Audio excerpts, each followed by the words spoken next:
Bavukanyi, uyu munsi ni umunsi mukuru cyane aho twibuka kandi twigina ivuka rya Yezu Kristu umucunguzi n'umukiza wacu. Nitunezerwe rero kuko dukize ubuja bwose muri uwo Yezu Kristu. Nitunezerwe ko turonse umucunguzi kuko aducungura kubw'amaraso yiwe, kuko aba Noheli na Pasika ntibitandukanywa n'ikinyegezwa kimwe. Nitunezerwe kuko havutse umuvuzi mukuru, umuganga mukuru atukingira akadukingira kongera akatuvura indwara zose. Nitunezerwe niduhimbarwe kuko nyenimpuhwe n'ikigongwe yavutse, maze twebwe abacumuzi tugaheza tukababarirwa. Nitunezerwe duhimbarwe twebwe abatagatifu kuko ubutagatifu bwacu bushingiye mu butagatifu bwiwe, niwe nyene atwigirira beranda. Nitunezerwe duhimbarwe nitwaba twahora turi kure kuko muri we abantu bose baraheza bakegerana, nk'uko twavyumvise mu gitabo c'umuhanuzi Izaya ko n'abari kure nabo nyene bashobora kuza bakagandagaza ku murambi w'Imana, kandi abo ni twebwe. Niduhimbarwe cane kuko twebwe nyene twabatijwe, no kuvuga twibijwe mu kinyegezwa c'ubuzima bwa Kristo bushingiye mu kwigira umuntu kwiwe no kuducungura ku musaraba, maze twaheza tukaririmbana n'abamarayika tuti Imana nini nahazwe mw'ijuru, kw'isi naho haza amahoro ku bantu Imana ikunda bakayikundira. Nimuze rero duhuze amajwi yacu n'amajwi y'abamarayika bo mw'ijuru, duhuze amajwi yacu n'amajwi y'umuririmbyi w'Izaburi ahagira ati nimuze turirimbire umukama ururirimbo rushasha, duhaye urukiza rwiwe, tubwire abantu bose ubunazwa bwiwe, mbere ibihugu byose bibimenye ko dufise umucunguzi Kristo Yezu yigize umuntu ngo dusangire ubuzima. Egome cyane inema dukura kuri Kristo tuhabwa na Kristo yaradushikiriye. Umwanditsi Tito mw'ikete yandikiwe na Pawulo mweranda mu gabane ca kabiri aradufasha kubitegera. Egome cyane rero amajuru natera impundu, isi nayo ninezerwe kuko isi ibwirizwa kunezerwa ko ibonye ko hanaganaza urukiza muri iyo si ataco yari yiteze. Isi nitera impundu kuko urwo rukiza ruheza rukadutera akanyamuneza kaza kakarengera imibabaro yose dushobora kugira kuri iyi si. Ako kanyamuneza tukaheza tukagasangira n'ivyaremwe vyose vyumva ko bicunguwe, vyose bikaririmba biti Imana nini nahazwe mw'ijuru, kw'isi naho haza amahoro ku bantu b'umutima mwiza, ku bantu bagororokeye ineza, bagaheza bakakira ayo mahoro kandi bakayasasagaza. None ayo mahoro avahe?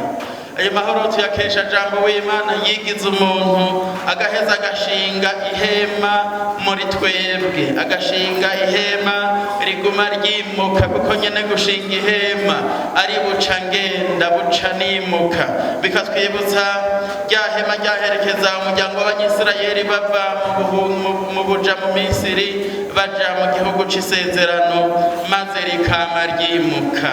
Iryo hema la divine Shekina, aryo Yohana heza akagira ati jambo yarigize umuntu, araheza ashinga ihema hagati muri twebwe, ashinga ihema hagati muri twebwe. Iryo hema rero ntirikiri Yerusalemu gusa no mu gisengero c'i Yerusalemu, ni ihema ry'ubunazwa bw'Imana budutwikiriye twese, duhereye ku mbere ku banyuma tutari kwitega ko boba barimwo. Jambo yigize umuntu, araheza ashinga ihema hagati muri twebwe. Twarabonye ubunenahazwa bwiwe, ubunenahazwa akura kuri Mana Data, basangiye na Mana mutima mweranda, kuko bose bagize Imana imwe. Ubu rero ntitukiri Yerusalemu gusa, kuko no ngaha ku bwa jambo yashinze ihema hagati muri twebwe, ntakiri kuri permanence Yerusalemu gusa ku mugumo ari ngaha. Aha natwe dushobora kuza turimba tugakira tuti turiko turaduga tugana wa mugwa mweranda Yerusalemu, tugaheza tukitiza amajambo y'Izaburi 122 tutewe Yerusalemu aho tugushikiriye, aho dushitse mu birimba vyawe twumvise duhimbawe, kuko Yerusalemu iri aho dushobora gushika twese. Ubwo bunazo bw'Imana buradushikiriye, niduhimbagwe kandi twese atanu mwavuyemo, kuko abo bwahereyeko aho Kristo yavuka tuzi ko bwahereye ku bungere, abo bantu atakuntu, abo bantu badakurikiza amategeko, abo bantu bataja mu nyigisho z'ijambo ry'Imana ni katekisimu, abo bantu bishinga kurarira no mwijoro bakarara iyo bagiye. Turavyibuka ko turirimba ngo mu gihugu citwa Betelehemu ngo abungere bakararira ari no mwijoro bakagumayo. Abantu mvuge ngo iki, abantu bakubwiye ngo uvuga nk'umwungere baba bagushimagije, gutukana nk'umwungere niko mu Kirundi bavuga. Abantu bari bameze gutyo, abantu batari baza agakacira mu kibano ko nta n'uwabatora kw'icabona mu rubanza, abo bantu batazi agakacira, abo bantu bamota, mvuge ngo bamota amase, abo bantu bameze gutyo, abo bantu b'imico atakuntu bameze, ngabo Mukama yashimye kwimenyesha ubwa mbere nabo yahereyeko. Egome cyane Imana muri jambo wadamu muri jambo wiwe yarajirinjira muri kahise kubu na kazoza kacu, irahetse irinjira mu mpande z'ubuzima bw'abantu, mu mpande zose atana kimwe kivuye muko naho Yesu Kristo atacumuye, umwokero w'igicumuro we yarawumvise umushikana ku musaraba naho atacumuye. Ibyo twebwe dukora kandi twakoze byaramushikanye no ku musaraba, bikavuga ko rero nawe nyene inkorekezi z'igicumuro ari urupfu yarabihonjeje, nta na kimwe rero atazi. Muri ibyo byaranga igihe yarimwo, n'ubu twobona usanga duhari bimwe bimwe, nuko yavukiye mu gihugu kiri mu bukoroni, abantu batidegembya, akavuka mu gihe ca Rusansuma rwari rugabiye kumenya abantu bose bahari n'ibyo batunze, kugira ngo rubace amakori n'amatagisi atana kamwe gasigaye inyuma. Mbere byatevye bikabaremera bakagira imigwi igwanya ubwo butegetsi, bagaheza bagatangura kugendana inkota nk'aba Yuda Iskariyoti yari afise akabugito kitwa Sika, baheza bahura n'umunyaroma ahantu hataboneka neza bakamwizangutsa kugira ngo bareke bikura ku gakanu. Naho abanyuma na nyuma babamenye umutwe mu bugaragwa bwa Masada mu mwaka wa 70, haheze igihe gitoyi Titus aheruka gusambura Yerusalemu n'igisagara caho. Ngaho ngivyo ivyo Yesu yashikiye mu bavyeyi babuze akazi. None nituze yuko Yozefu na Bikira Mariya ngo bagiye kwisansumisha iyo bavuka, none mwumva ariho bavuka. Yari yaragiye ahandi mu kumuntu asohoka akagenda ahantu hari yagiye kuraba ko yoshobora kubaho, kugira ngo arabe ko yoshobora guteka umutwe ugasha, kumbura agasanga aronse igitunga umuryango, agenda kurondera akazi ahandi. Uwo Yozefu yari gushobora kugira ati kwabi wacu aribo bari imbere, jewe ndogoroye kiraciyemwo, kuko nituvyibagira Yozefu yari uwo mu nda y'ingoma, yari uwo mu muryango w'abami, yari mwene Dawudi. Bimwe ini wacu tugira umuntu yigira imbere yagira caronse, abantu bakagira bati natwe kiraciyemwo turogoroye, ugasanga n'umuzamu tumukuye hari iwacu tumuzanye iyo turi, ukamenga iwacu ntibwira, ukamenga iwacu ntiyoshobora kuronka harari izamu, ukamenga ubwira aho nyene ndandonse intebe nicarako. Yozefu yari gushobora kuba nk'aba, ariko yagize ati nzorya ivyo nkuye mu maboko yanje, naho ari twejewe n'uwo mu nda y'ingoma. Twegumba ngo soko tugira ngo uwo mwana Yesu yashikiye ahantu atanu amuha akabanza ashikira ahantu kandi atakuntu kwiwe, kuko umwana turabizi w'uruyoya, umwana w'uruyoya akenera ko tumugirira byose, kuko aba ari magara make, aba ari nta magara. Egome cyane, Imana n'urukundo, Imana ni rukundo, kandi yigize umuntu muto muto cyane cyane umuntu nta magara, kugira ngo atwereke ko adukunda, kuko iyo abantu bakundana nta gikenye kijamwo. Umuntu akunda uwundi ntashobora kongera kumutwaza igikenye, ntibishoboka, ahubwo arorosha, mbere n'ibyari bigumye akabyorosha kugira ngo ubuzima bushoboke. Nico Imana yatugiriye muri Kristo Yesu, yabanje kuba umwana, kandi twari gushobora kumubona akuza akaza nyirashika ducungura, ariko yaciye aho abantu bose baca, yigira umwana, rero twese tukaza turiruka. Nakumbengo mbere si uko gusa, bamawe nibo bobimenya, kuva bacumva ko hari igihindutse muri bo batangura kwigengesera, kubera uwo muntu magara make bibungenze, batangura kwigengesera, ntibapfa uko bitwaye, mbere ngumengo naho bokwikubita hasi ntibashobora kugwa bubamye, ntibyokunda, kubera uwo muntu magara make ingendo yacu irahinduka. Bikatubwira ikintu gihambaye ko ibintu by'ingimba no gukoresha ingufu sibyo bihindura ibintu, ahubwo kugenza buhoro, nka kujya k'umwana muto abasinziriye, abantu bose tugakubitirwa kugira agacerere ngo nimuceceke, bebe arasinziriye, akaba ariko dukomanda kandi atanguva afise. Umukomanda nyamukomanda so w'ingufu ya Augustus Sebastos mu Kigereki, no kuvuga ukwiye gusengwa. Egome cyane iyo nama nkenzi ngo z'amateka ngo ifatanije n'abene igihugu biroma, ngo barashobora guha umuntu agateka. Murumva ko n'ubusazi bwateba bugashikwako, aho bashobora kwita umuntu ngo arakwiye gusengwa. Ngira barabihevye, naho mu mabarabara bicanditse, mbere nino murabona abantu bambaye impuzu zanditseko SPQR, abambaye impuzu za AS Roma, Senatus Populus Que Romano, no kuvuga ngo inama nkenguzamateka n'abene igihugu biroma, bashaka kuvuga ngo barakomeye. Uwo yeheza aje ari Imana, ntaje ameze nka Sezari yiyita ko akwiye gusengwa, aje ari nta magara, kugira ngo twigishe kubona Imana no muri aho hantu tutoshobora kwibaza ko Imana ihari, dans les banalités de l'existence, aho umengo ntibinashoboka, gushika mbere no mu magara make yacu. Ari naco gituma umwizero wose ukwiye, kandi dukwiye kugira umwizero. Nitugira umwizero rero twese, naho twaba tubona umengo ubuzima ntibudusekera, nitugira umwizero. Umuvyeyi wacu Papa Francis ejo ku mugoroba mu masaha ya 2 yino mu Burundi yaruguruye umuryango mweranda, umuryango w'umwizero, kugira ngo abantu twese muri uyu mwaka wa yubile tugiye kwinjiramwo tugira umwizero, natwe tubona umengo ubuzima ntibudusekera, kuko Kristo Yesu nawe yaje ari magara make, ngo n'abantu ba magara make twese twiyumve. Mbere n'abantu batahora bazi iby'Imana, twumvise turazi ko ari Imana yahereyeko, ihera kuri abo bungere bose, baraheza baramenya ko Imana yigize umuntu. Nuko mwebwe mwese mwahora munza ku Noheli, hari abantu bahaca baza kandi batahora baza, ndabakengurukiye kandi cyane turabasanganiye twese, mbere tubakomera amashi, kuko n'abatahora baza turabakiriye cyane, kandi no ku munsi wa Mungu bizoba biryoshe gutya nyene.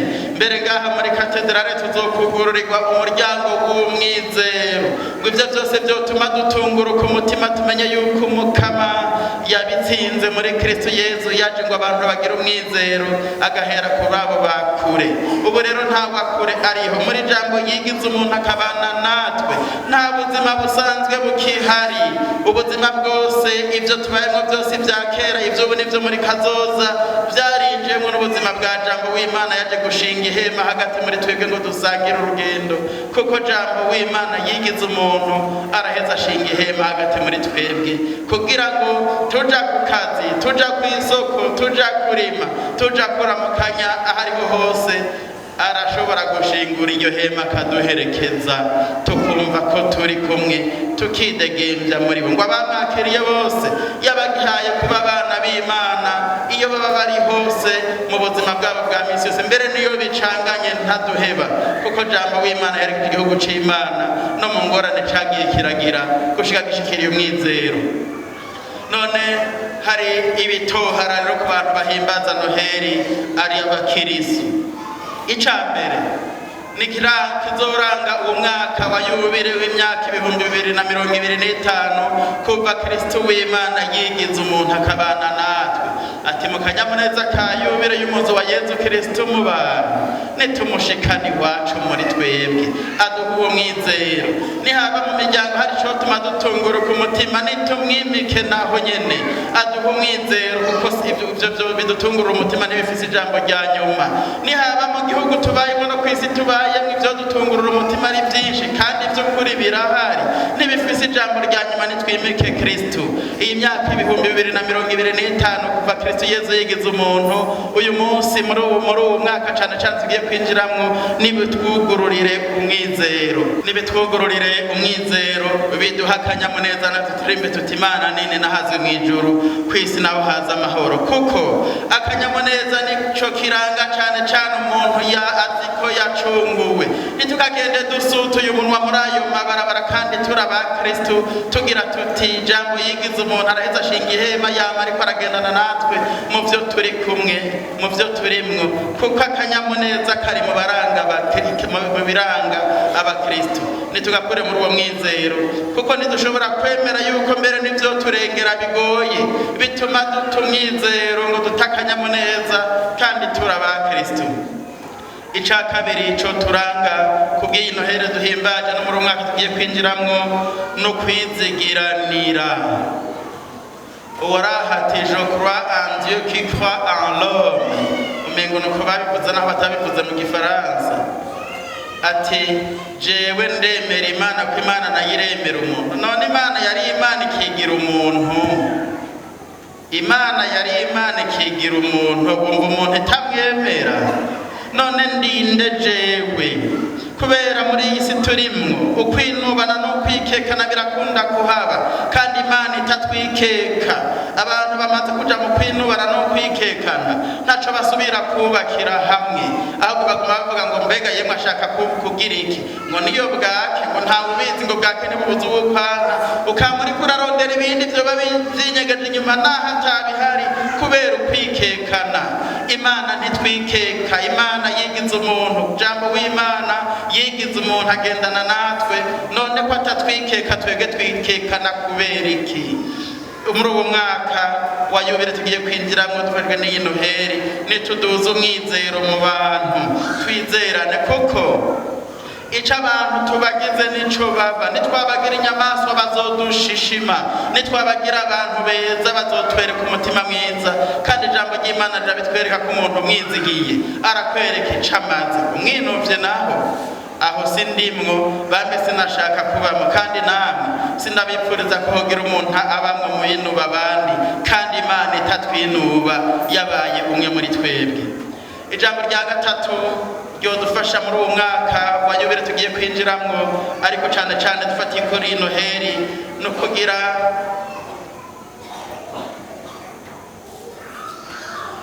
no kwitwararikana duhereye ku bato bato. Abato no kuvuga abatari bake bigora, abo umengo ubuzima bwaragoye, abantu mbere bamwe twegeza kure, abantu udashaka kumviriza, canke abantu bibaza ko tutonabumviriza bagaheza bakikumira, bakamenga umuryango w'Imana ntibarimwo bakaja hirya. Uwo mwaka nitwige kubakira.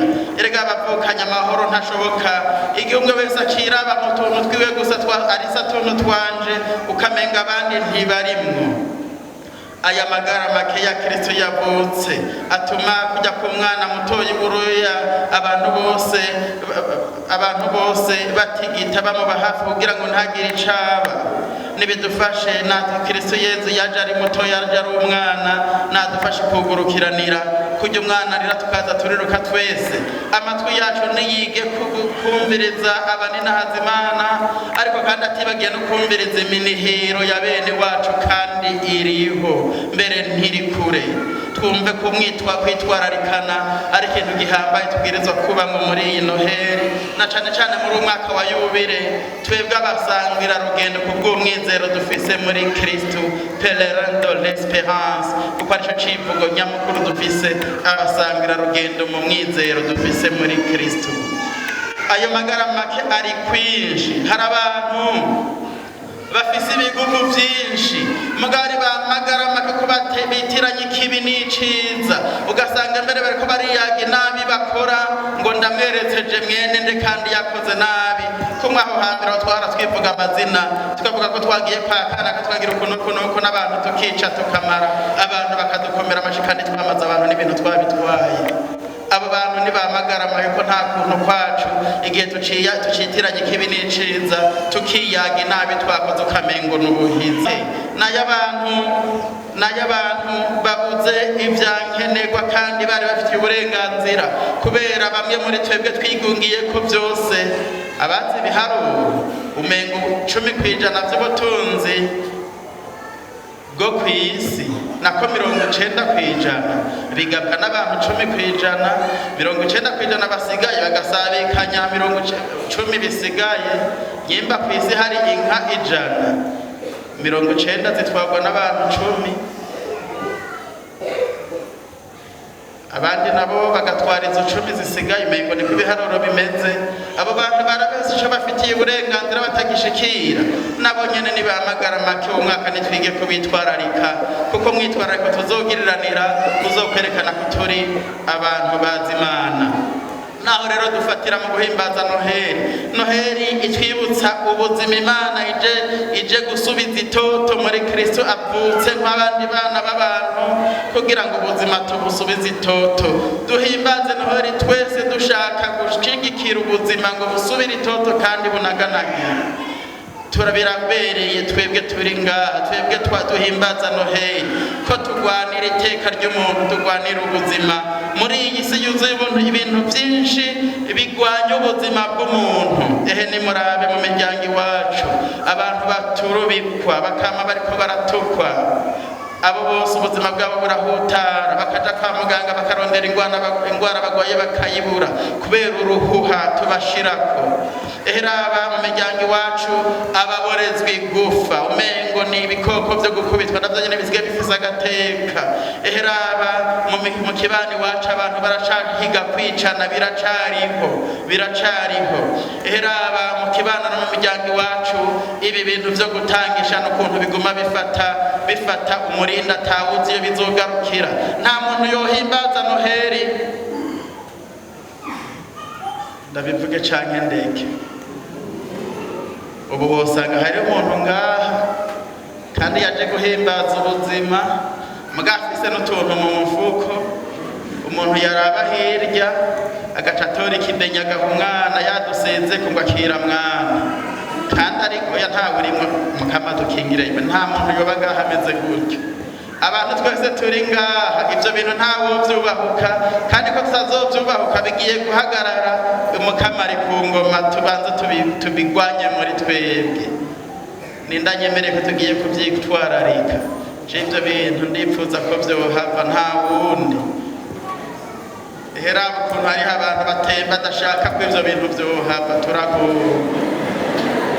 Nta muntu yohimbaza Noheli ahutaza ubuzima bw'ubundi, kandi twaje kwigina ubuzima busubirwa itoto na Kristo. Aje ngo abe umwana azokura akavura akaba umwana nyene ameze neza, ngo yakuranye ubwenge n'ubwitonzi ameze neza mu maso y'Imana n'abantu aragera mu bigero. Nta muntu yohimbaza Noheli adashaka ko abana b'abandi bagera mu bigero. Raba ukuntu abantu mengo bisigare bisanzwe. Twumvise abantu bapfuye ntaco bitwaye, mbere n'amakuru twumva mw'iradiyo mugani w'uraba mengo natandukaniye n'amatangazo y'ukubika, kandi atariyo makuru twashaka. Uyu munsi muri iyi Noheli tube abantu rero bakira kandi bakaramira ubuzima, niho amahoro ashoboka. Tujagira duti Imana nini nahaze ijuru iduhaye ubuzima, kwisi naho haza amahoro ku bantu Imana ikunda yabakayikundira. Ivyo bigashoboka kugaja ngo yigize umuntu akabana natwe. None rero ndabifurije noheri y'umwizero n'akanyamuneza, ndabifurije noheri yo kwizigiranira mu kibano no mu gihugu cacu, ndabifurije noheri yo gushigikirana duhereye kuri abo bantu bafise ubuzima bufise ibibugo bibagoye bibaremereye mu buzima bwabo, ndabifurije noheri mwese yo gushigikira ubuzima, yo kwakira ubuzima Kristo yaje gusubiza itoto mu kuvuka nk'umwe muri twebwe. Ndabifurije noheri y'akanyamuneza, nitugire Kristo.